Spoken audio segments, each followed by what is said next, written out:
Hey everybody, welcome back to the Jaywalker.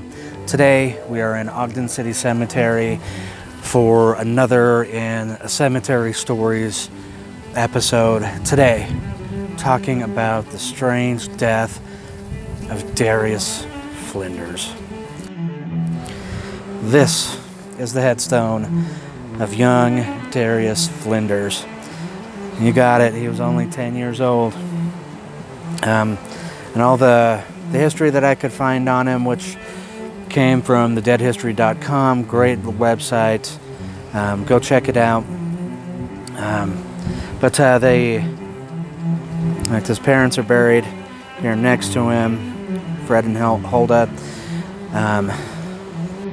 So the story is that Fred, Darius's father, was a real estate agent, and one day while driving around, looking at things, it's probably early afternoon, like 1:30 in the afternoon or so. As they're driving around, they're fairly close to home.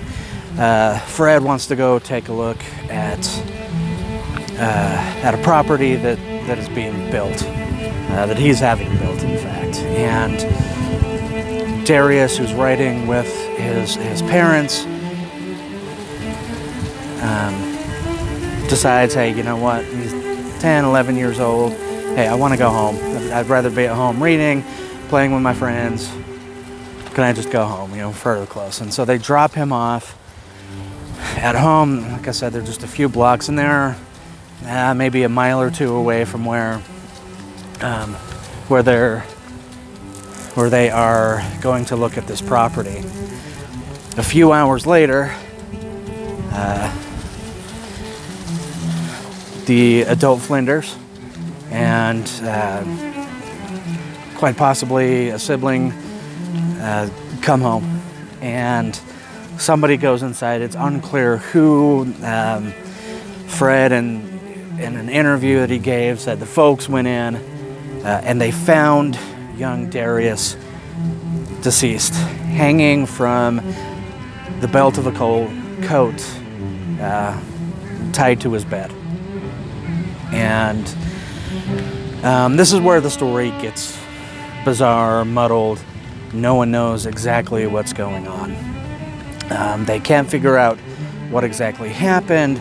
He wasn't the type of kid to necessarily commit suicide. The bed was really low, wasn't something that could have necessarily been used to commit suicide because it was just too low. He wouldn't have been able to necessarily hang himself, except if he was on his knees. There was no sign of trauma. If he had hit his head, they probably would have seen that, but there was no sign of him hitting his head and falling. Apparently, according to the brother, he went out playing with him and then went inside. He had originally left his coat and hat outside and went back inside, never came out. Or at least that's according to the brother.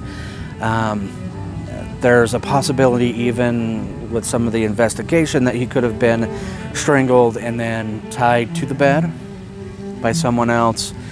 But no one seems to know. The coroner's report said it was strangulation by hanging, but no sign of disease.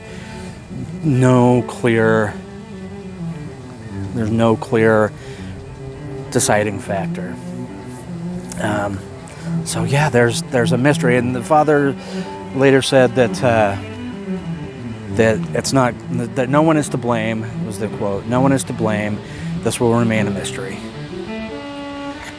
and it has for 100 years. It's remained a mystery. Again, they're on deadhistory.com.